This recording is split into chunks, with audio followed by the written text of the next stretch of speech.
ደብረጽዮን የሰጠውን መግለጫ ለምሳሌ ብናነሳው ደብረጽዮን ማለት በእኔ አስተያየት ቴዲ የመከራ አንቴና ማለት ነው። ልክ አሁን አንቴና ስትዘረጋ የሆነ ነገር ለመሳብ ነው አይደለም? የሆነ ሲግናል ለመሳብ ነው አይደለም?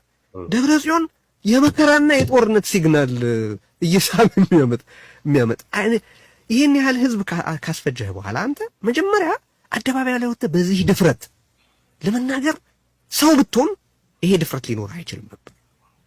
ሪሞርስ ሊሰማ ይገባ ነበር።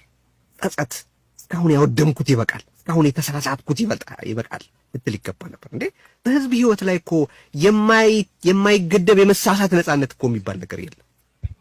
የማይገደብ የመሳሳት ነጻነት የሚባል አለ እንዴ? የምን የመሳሰሉ ህልም ያላቸው ወጣቶችን ህይወት እየቀጠፍክ እንዴ? መኪና በነዳጅ እንደሚሄድ ሰው በአየር እንደሚኖር ደብረጽዮንና መሰሎቹ በደም ነው የሚኖሩት፣ በንጹሃን ደም። ይሄ በጣም አሳፋሪ ነገር ነው። ግን አንድ ግለሰብ የሚሊዮኖችን ህይወት ክሌም የመከላከል ኃላፊነቱን የማይወጣ ስማ፣ ምላሱን እየዘረጋ እጁን የሚያጣጥፍ በሚዘረጋው ምላሱ ልክ መዘጋጀት የሚባል ነገር መኖሩን ሳያውቅ ብዙዎችን ያስፈጀ ግለሰብ አሁን ያለ አንዳች ሀፍረት በተመሳሳይ ሁኔታ ምንም አይነት ለህዝብ የሚጠቅም አጀንዳ ምንም አይነት ለህዝብ የሚጠቅም እርምጃ ሊወሰድ በማይችልበት ሁኔታ ጉባኤ ላካሄድ እያለ ነው።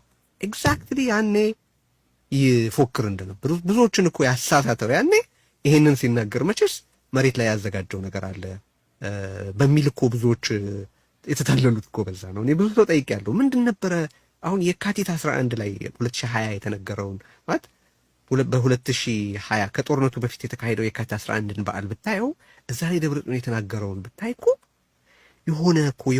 የሆነ ስማ የቻይናን ጦር የሚያዝ እኮ ነበር የሚመስለው።